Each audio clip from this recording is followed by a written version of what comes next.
নমস্কাৰ ষ্টৰী টেললৈ আপোনাক স্বাগতম জনাইছো মই আইচিং ফাবৰুৱাই পাঠ কৰিবলৈ লৈছো সৈয়দ আব্দুল মালিক দেৱৰ উপন্যাস অঘৰী আত্মাৰ কাহিনী 1 ডেকা মানুহজনে এটা খদ্দৰৰ দীঘল কুৰ্তা পিন্ধিছিল চোলাটো তেওঁৰ গালৈ কিছু ঢিলা আৰু পুৰণি আস্তিনকেইটা বহল চোলাটো কান্ধৰ ওচৰতে অলপ ফাটিছিল বুকুৰ জেপটোত ফাউণ্টেন পেনৰ সোণালী ক্লিপটো জিলিকি আছিল পুৰণি যদিও চোলাটো মলিয়ন নহয় পৰিষ্কাৰ ডেকাজনৰ মুখখন অলপ দীঘল চানিকীয়া বৰণ তেজগুৰা চকুত কিছু বেছি পাৱাৰৰ এযোৰ চশমা ফ্ৰেমটো মিহি সোণালী বৰণৰ চশমাযোৰে মুখখনৰ আকৃতি প্ৰকৃতিত কোনো অস্বাভাৱিকতাৰ সৃষ্টি কৰা নাই তেওঁৰ চুলিখিনি ক'লা আৰু অলপ কেঁকুৰা দেখিলে চুলিখিনিৰ প্ৰতি তেওঁ বিশেষ যত্ন লয় যেন নালাগে চুলিখিনি সামান্য বিশৃংখল হৈ আছে সেইবুলি অপৰিপাটি নহয় গাল মুখৰ বৰণ চাই তেওঁৰ ওঠ দুটা কিছু নিস্তেজ যেন দেখি ওঠ দুটা অলপ সৰু সৰু ওঠ যদি বুদ্ধিমত্তাৰ পৰিচায়ক হয় তেন্তে ডেকাজনক দেখিলে বুদ্ধিমান বুলি যি ধাৰণা হয় ওঠ দুটাই সেই ধাৰণাক দৃঢ়হে কৰে ডেকাজনে নিৰঞ্জন খাউণ্ডৰ পদূলিমূৰত নতুন ফিয়েট গাড়ীখন ৰাখি সহজভাৱেই সৰু চোতালখন পাৰ হৈ সোমাই আহি বাৰাণ্ডাত থিয় দিলেহি আৰু এবাৰ অলপ ইফালে সিফালে চাই মাতিলে ঘৰত কোন আছে গাড়ীখন ৰোৱাৰ শব্দ শুনিয়ে তেওঁলোকৰ ঘৰলৈকে কোনোবা আহিছে বুলি বুজি অপৰাজিতাই খিৰিকীৰ পৰ্দাৰ ফাঁকেদি অভ্যাগতৰ ফালে চাই আছিল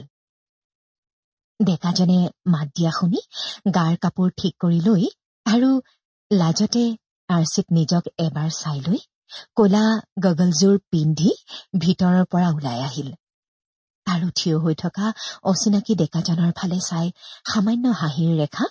চকু মুখত বিৰিঙাই লৈ কলে আপুনি কাক বিচাৰিছে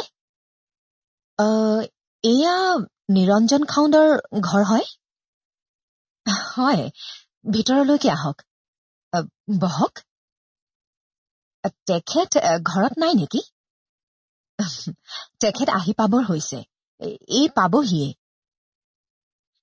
ডেকাজন সৰু ড্ৰয়িং ৰুমটোলৈ সোমাই গল আৰু বিশেষ ভূমিকা নকৰি বেতৰ চকী এখনতে সহজভাৱে বহিল অপৰাজিতাই তেওঁৰ মুখৰ ফালে চাই থকাটো অনুভৱ কৰি ডেকাই কলে আপুনি মোক চিনি নেপাব বোধ হয় ময়ো আপোনাক ভালকৈ চিনি পোৱা নাই মোৰ নাম শশাংক চৌধুৰী আপুনিয়ে বোধ কৰো মিছেছ খাউণ্ড হয় এটোপা চাহ কৰো আপুনি অকণমান বহক অপৰাই কলে ডেকাজনৰ নামটো জনাৰ পিছতো তেওঁ কোন ক'ৰ পৰা আহিছে খাউণ্ডৰ লগত কিবা চিনা জনা আছেনে নাই একো বুজিব নোৱাৰিলে